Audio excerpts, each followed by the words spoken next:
At the office holiday party, my manager raised his glass, smirked at me across the crowded room, and asked loudly enough for everyone to hear, "So tell me, how does it feel to be a loser?" The laughter was immediate. Cheap, nervous, eager. People laughed the way you laugh when the boss makes a cruel joke and you're not sure if you're supposed to join in or look away. Music thudded from the rented speakers. Lights strung across the ceiling flickered like nervous eyes. My cheeks burned, but not from shame. I smiled, lifted my glass of watered-down champagne, and said, calm and clear, "It feels like something you should find out for yourself." The laughter cut short. A few people coughed. He blinked, mask slipping for half a second, then forced a chuckle and clapped me on the shoulder like it was all just banter. But it wasn't. I'd just given him notice without saying a word, and he didn't even know it yet. I'm not writing this to whine. I need to tell it like it happened because the details matter. That night was the end of something for me, but it was also the beginning of something for him. The kind of ending you don't see coming until it's too late. If you've ever had a boss humiliate you in public, if you've ever swallowed anger because you couldn't afford to explode, you'll understand why I kept my glass raised and my smile steady, and why I started documenting everything months before that party. But let me start with the setting, because the devil lives in those details. The party was held in the basement ballroom of a downtown hotel. Low ceilings, patterned carpet that smelled faintly of old spills, tables covered with polyester cloths that didn't quite reach the floor. A budget celebration, they called it. The company had made record profits that year, but management decided the staff only needed Costco catering and a DJ whose playlist was stuck somewhere between 2010 frat parties and broken Bluetooth. Damon, that's my manager's real name, loved the spotlight.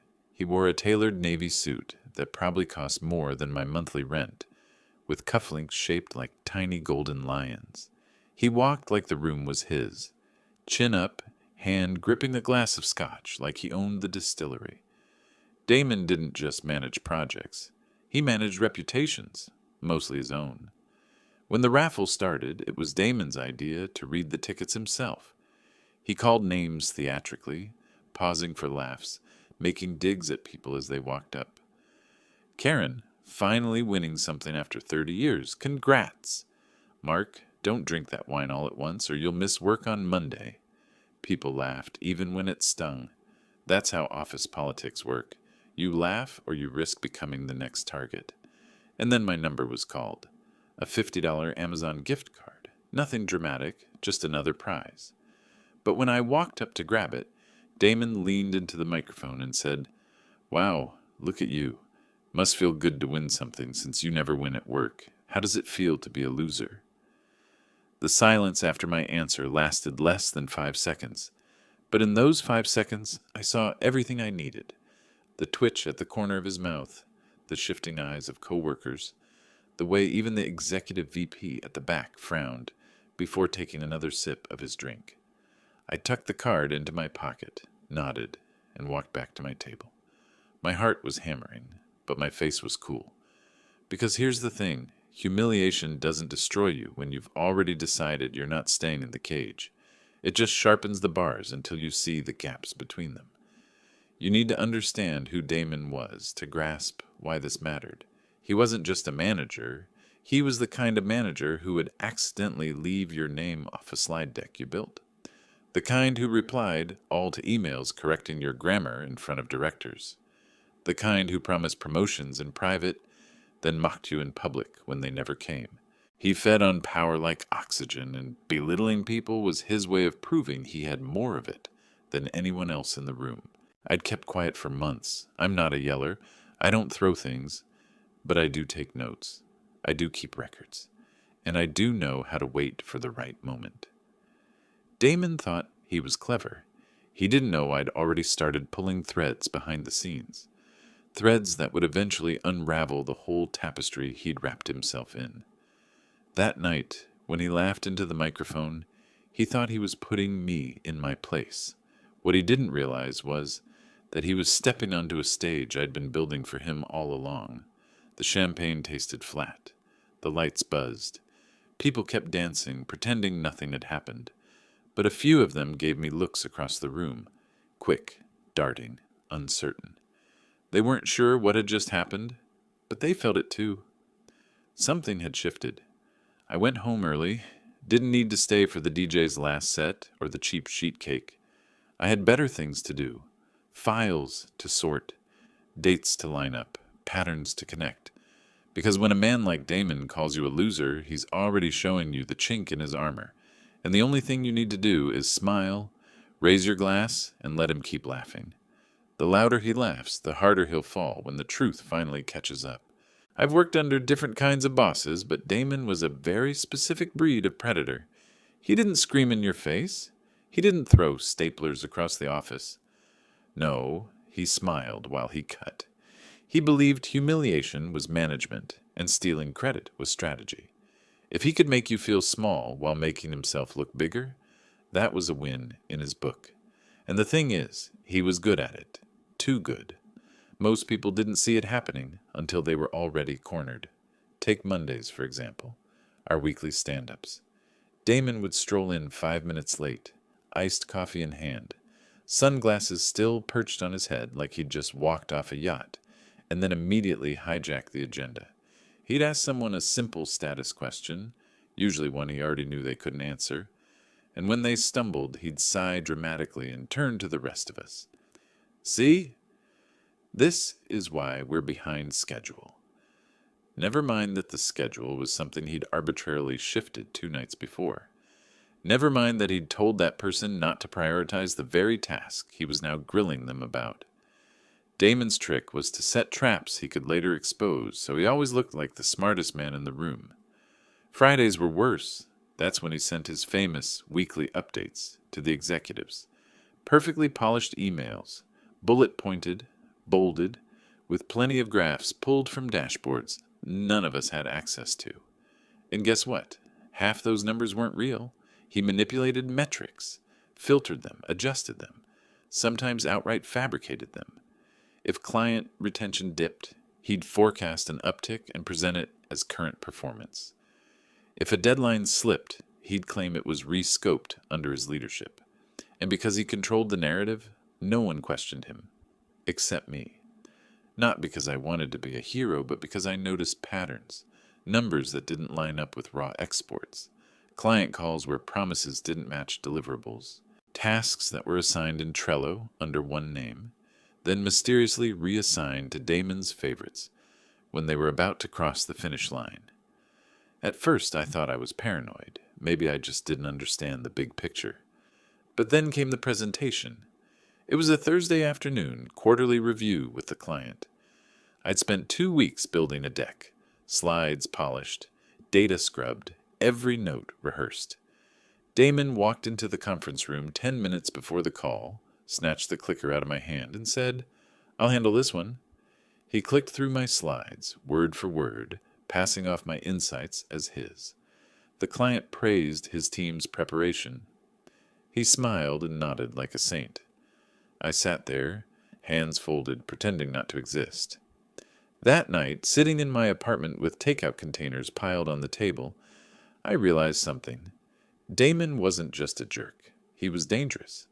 If his lies caught up, they'd bury all of us with him. And I wasn't about to be collateral damage. So I started building a system. Quietly. Carefully. First, I saved every raw report I pulled. Time-stamped. Unedited. Every discrepancy between Damon's polished numbers and the real data went onto a private folder.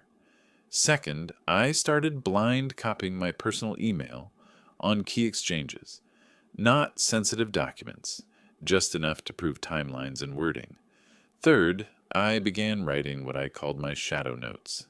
Every meeting, every remark, every coaching jab Damon delivered in front of others, I logged them.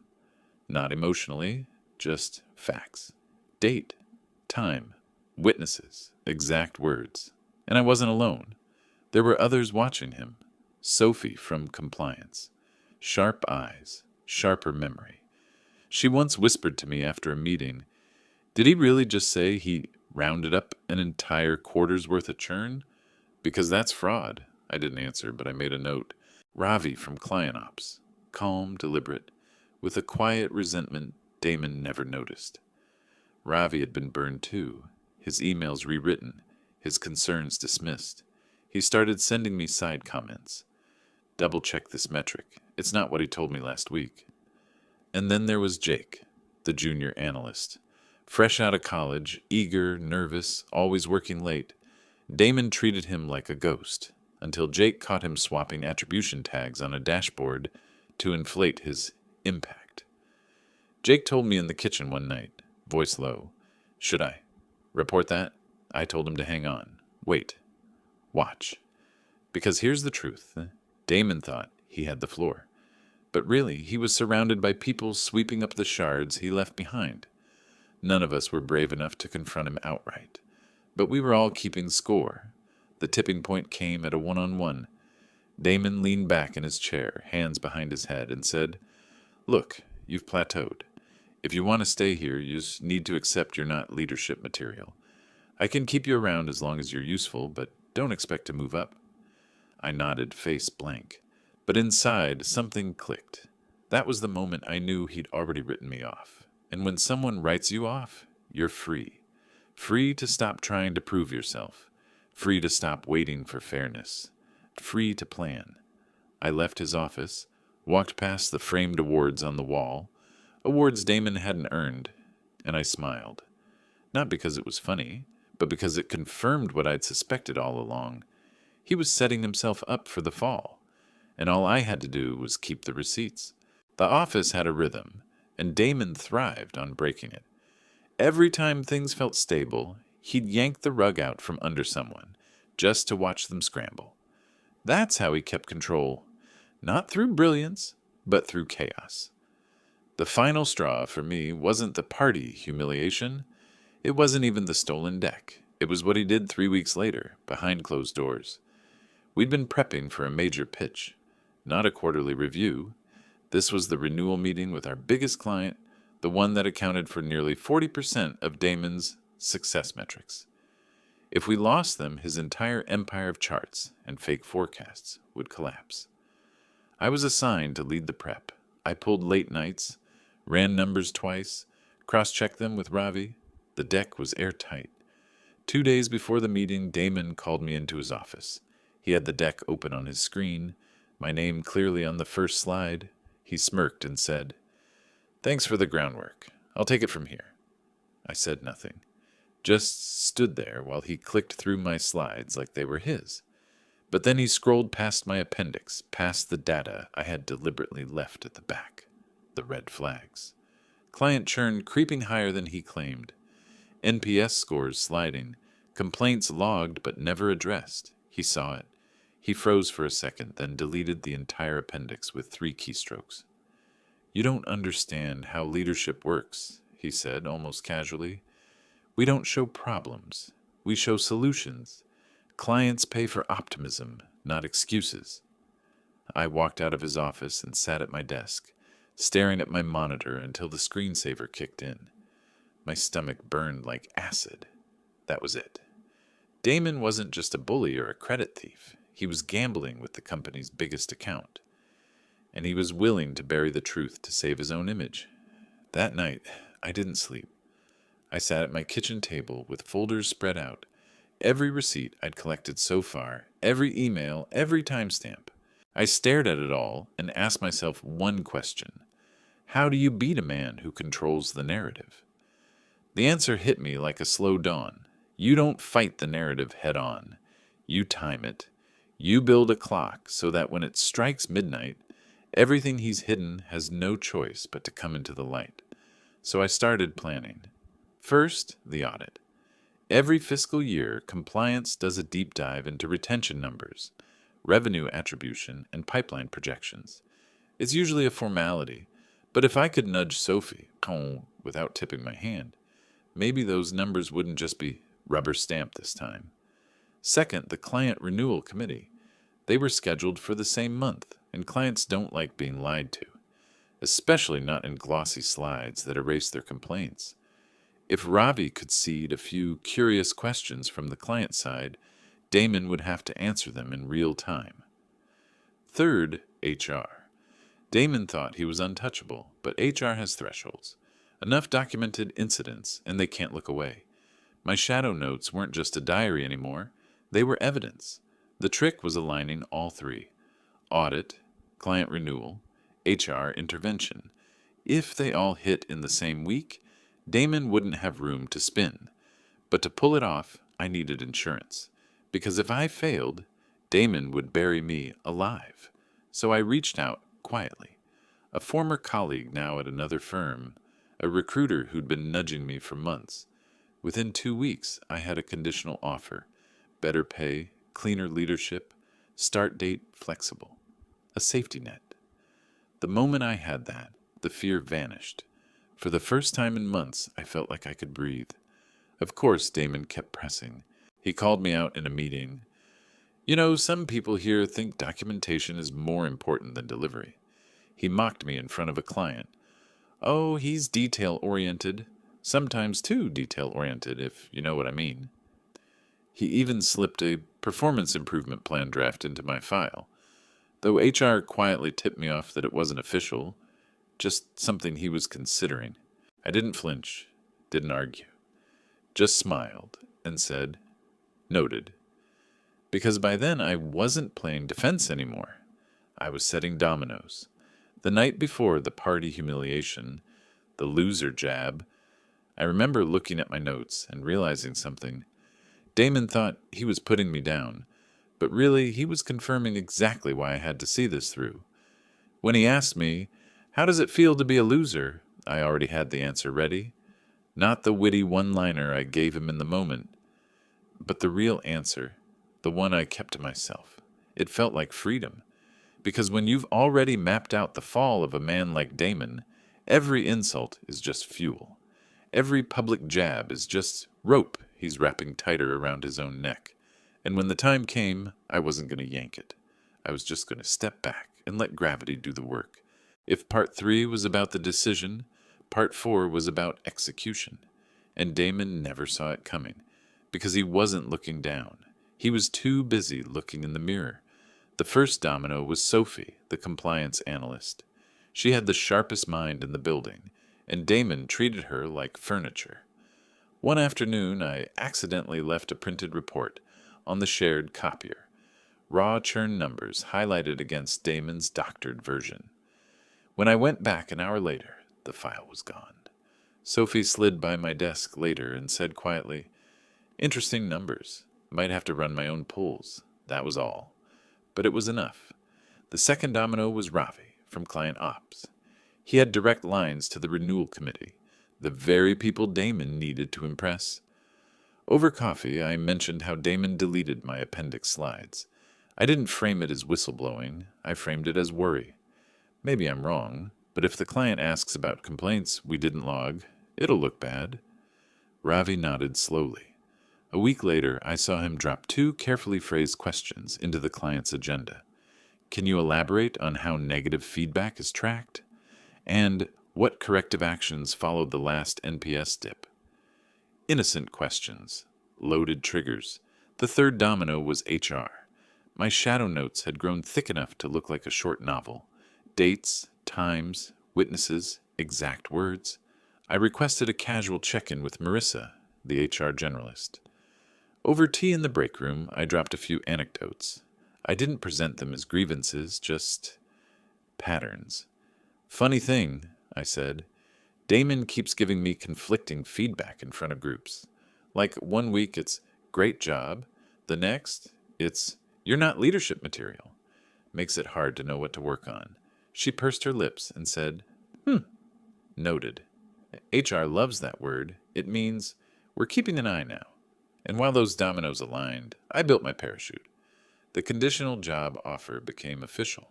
A letter signed, a start date penciled. I put the email in a locked folder and backed it up to the cloud. Just seeing it there made my chest lighter. Damon thought he was dangling my career by a thread. He didn't know I was already holding scissors. Meanwhile, Damon kept making his moves, each one sloppier than the last. He started calling me our little accountant in meetings, as if thoroughness was weakness. He rewrote another email chain, stripping my name and replacing it with his. And then he pulled the cruelest stunt yet. He reassigned Jake, the junior analyst, to support me, then berated Jake in front of everyone when the numbers didn't match Damon's fake reports. Jake's hands were shaking. His voice cracked when he apologized for work he hadn't even done wrong. Damon smirked, satisfied with the humiliation. That was the night Jake sent me a Slack message at 11:47 p.m. Should I quit? I typed back, not yet, trust me. Because I knew what was coming. The audit was scheduled for the same week as the client renewal review, and both would collide with HR's new monitoring note.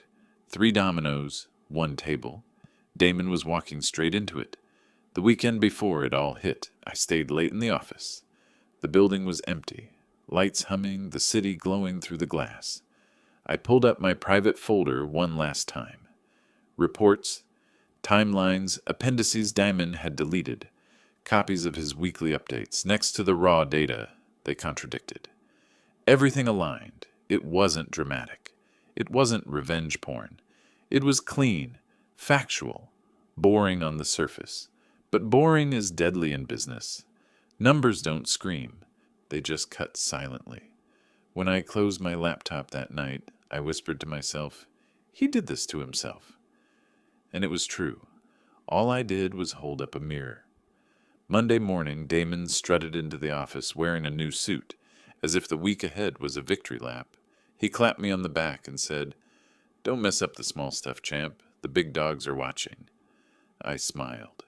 I know, because the big dogs were indeed watching, and they were about to see what Damon had really been feeding them. Monday felt like the opening bell of a prize fight. Damon strutted around the office with his lion cufflinks gleaming, talking louder than usual, cracking jokes like he already had the renewal in the bag. He thought this week was about celebration. He didn't realize it was about exposure. The audit hit first.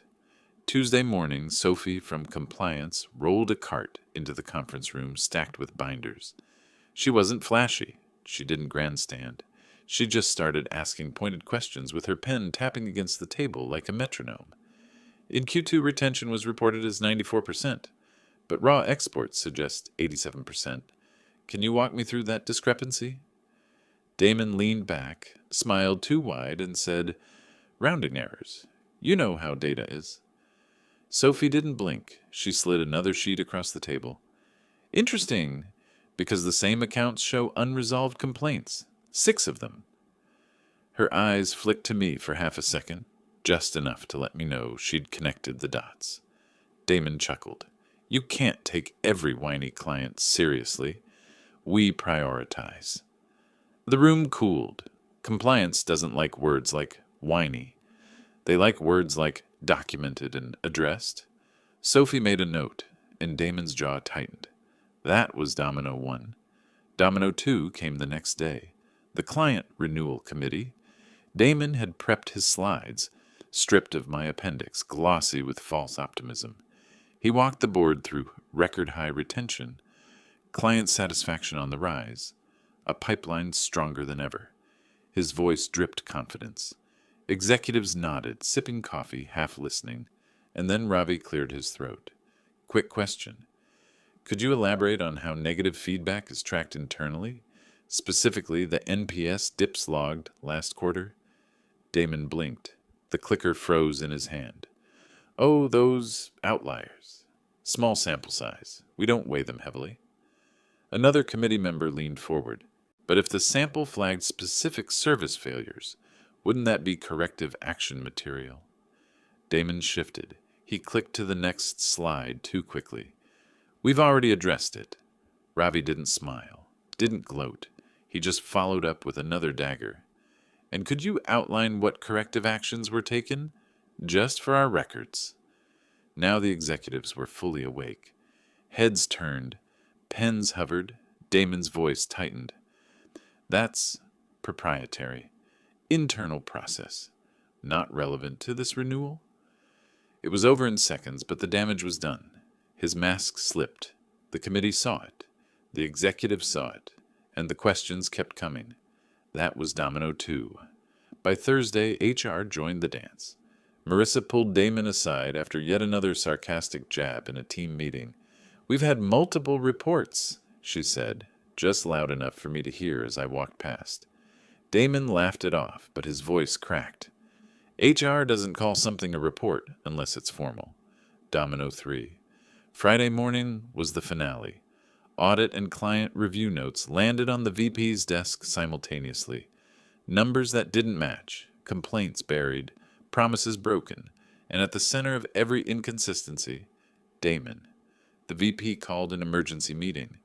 Damon walked in first, still trying to project swagger, though sweat dotted his forehead.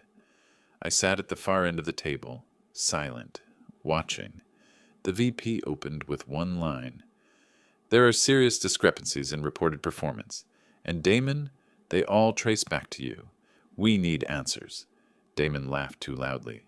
"Discrepancies? That's just noise."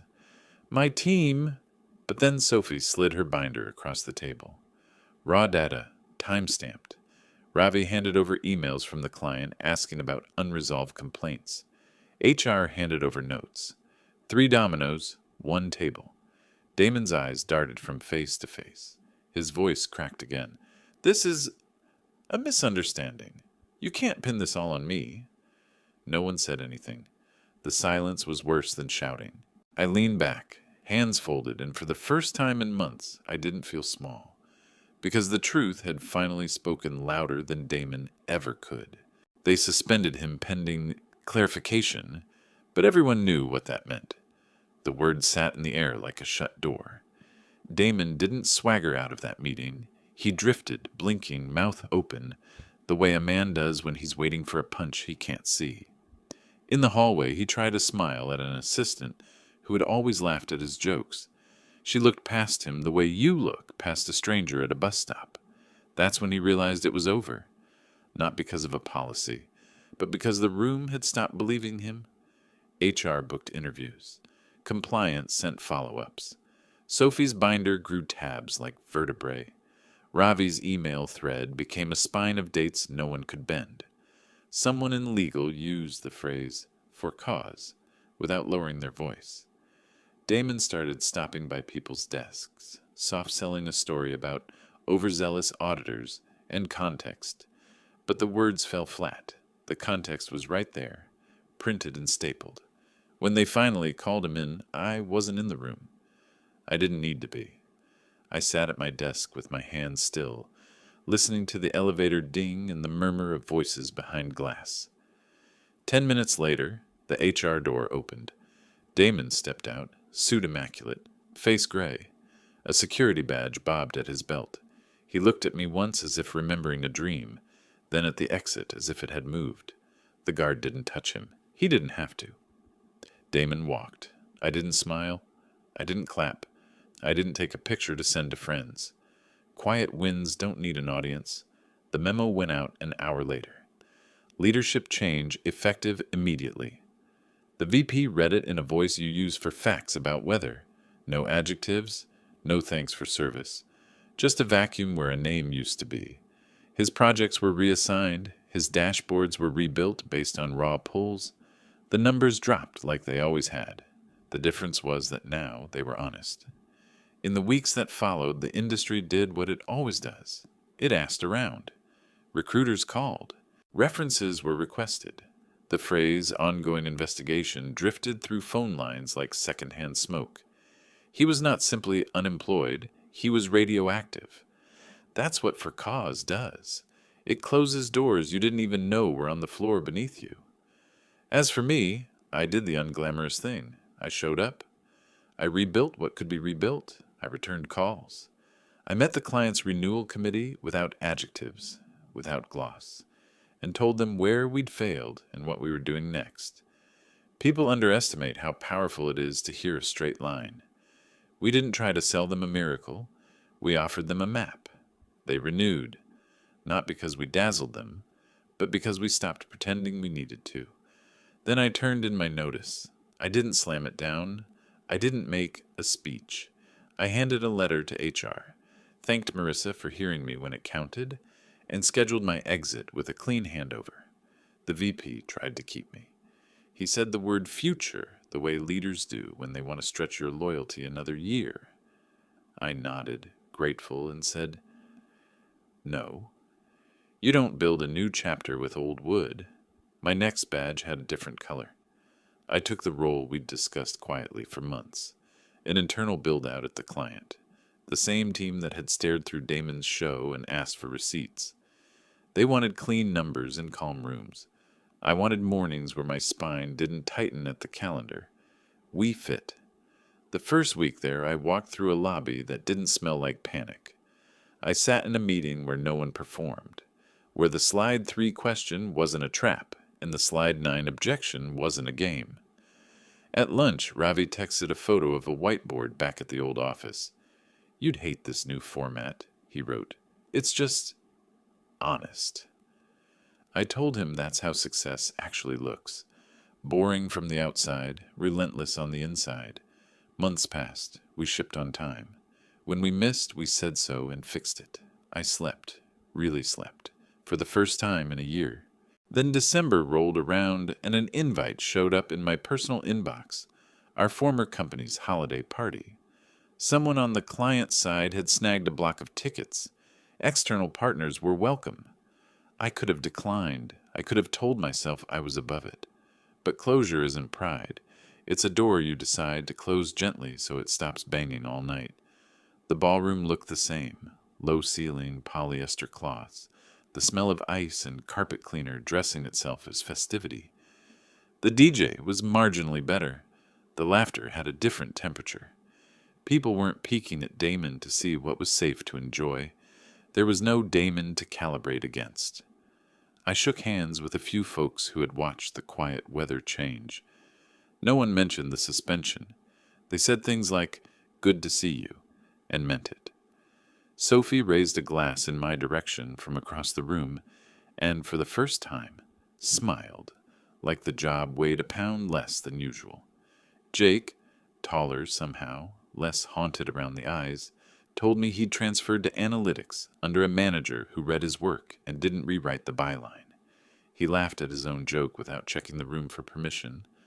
Later, the VP, not a villain, just a man who had learned something publicly, tapped the mic to thank the teams for a year that ended straighter than it began. He didn't say my name. He didn't need to. You don't put the name of the person who turned on the light into the minutes. You just stop stumbling. I was standing near the back with a plate of too sweet cake when a voice beside me said, "How's it feel to be back?" It wasn't a challenge, just a question with a decade of subtext.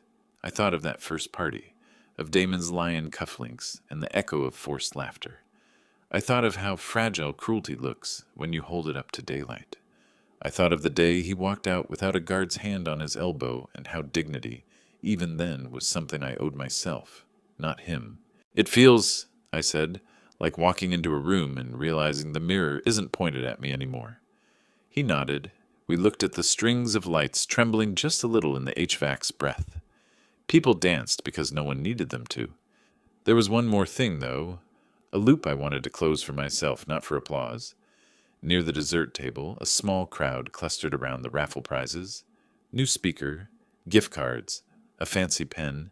The microphone squeaked. They called a number, and someone cheered like a human confetti cannon.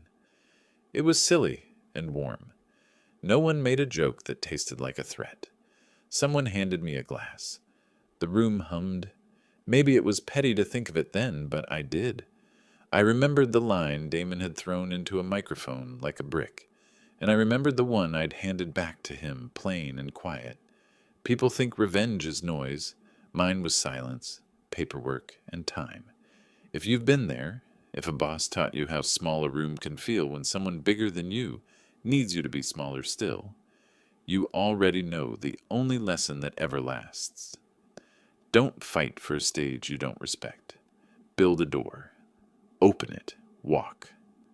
On my way out, I paused by the entrance where the hotel keeps a long mirror framed in gold, the kind that makes people adjust their jackets and their spines. I caught my reflection. Same face. different weight. I lifted my glass to no one and to everyone who needed it, and let the night fold back into itself without needing to prove anything to it at all.